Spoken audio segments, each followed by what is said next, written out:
right, babies, it's that time again. Oh, yeah. Holy Ghost Jesus. How's everything going? You figuring it all out?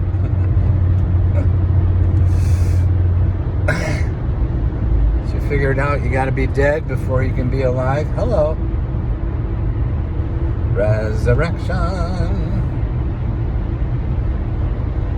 Oh yeah, baby. Nothing like a little Ethel Merman first thing in the morning. Hello.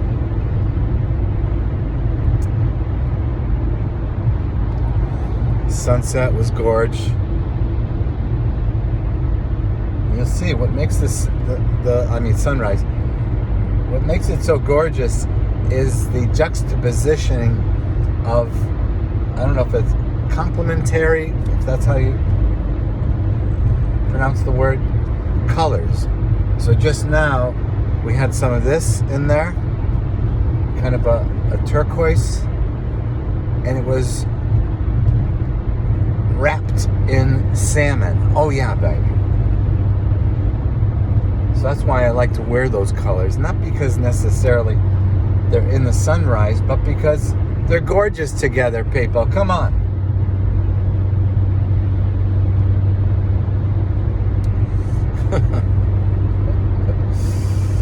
So let's think about that. Gorgeous colors. Yeah, baby.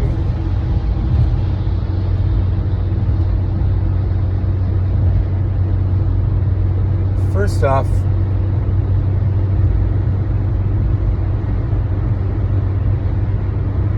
actually, there's too much complication there. I'm not even going to go there. Let's get back to being dead and then being resurrected. We'll get to colors probably later. But the reason I'm saying that is you don't want to be orchestrating too much. Yes, we are co-creators with God. Absolutely. In fact, that's why the world has gone to you know what. Because we haven't risen to our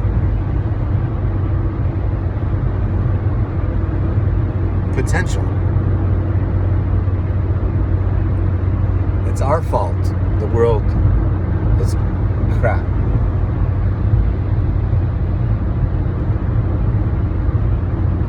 So there's something we need to do, obviously.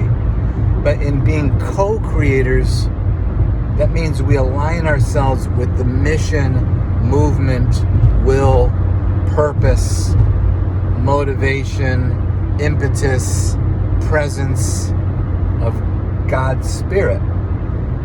And in that way, we make decisions within that paradigm. And that's how we can stay co-creators, as opposed to faux creators. Oh yeah, baby. You like that one? Because that's the whole problem. We got too much faux creation going on, where people have what they think are good ideas, which turn out to be absolutely disastrous, that result in lack of opportunity, lack of structure, support, safety for people who need that kind of structure. I mean, society requires structure and rules and law. Hello? But when you got the wrong idea and you're pushing it through, you're forcing it by way of money or votes that are bought with money, whatever, then you know you're causing damage. And when you're causing damage, it's creating violence. And when you have violence, you have fear, division, and ultimate disease, regression, and death. So we have to be in that position of being mindful of God's level of creation. Oh yeah, baby. Because He's forever creating. He just wants to do it through us, baby. So people always say, well, if God is so good, how come there's so much evil in the world? Well, that's why. Because we're not stepping up to the plate. He's created the world for us to manage it. Hello?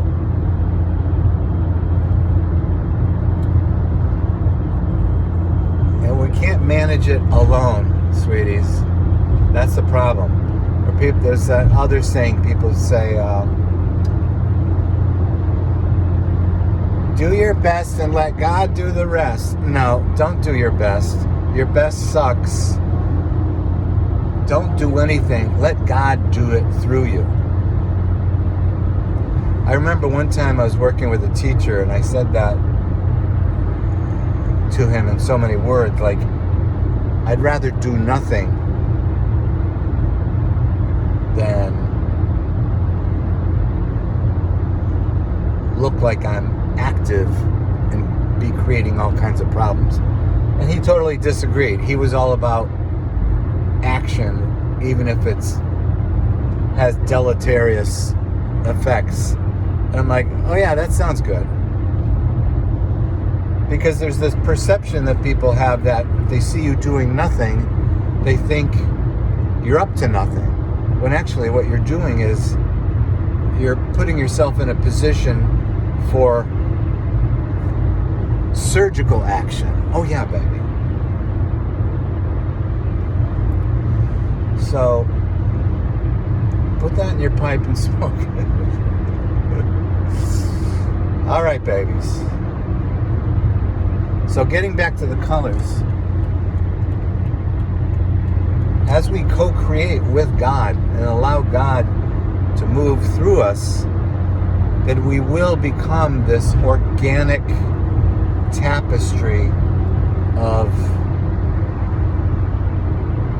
perfectly blended colors that are unique, not just every morning and every evening, but all day long, because we're looking to merge with someone else's co-creating activity. So if we're all in this kind of mode of co-creation, then we can merge into the beauty of the diversity of every sunrise or every sunset.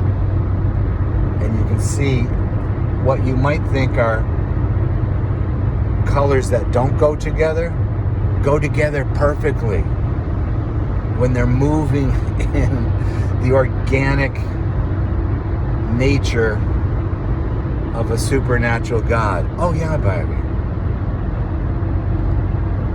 So that's the other piece I wanted to say to you was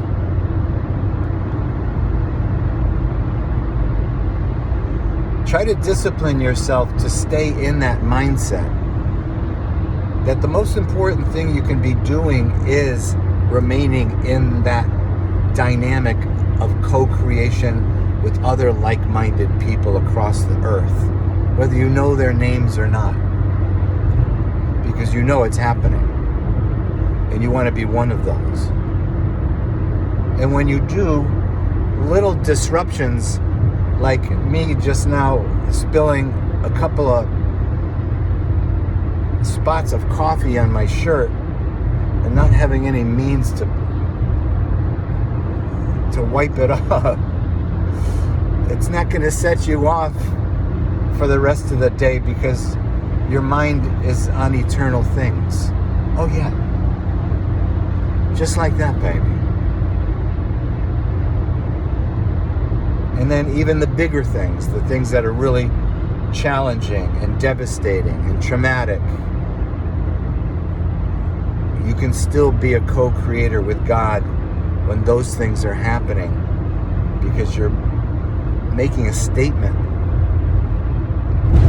that you recognize God has given us the ability to transcend everything around us so that the world can see what it looks like for someone to be empowered from on high.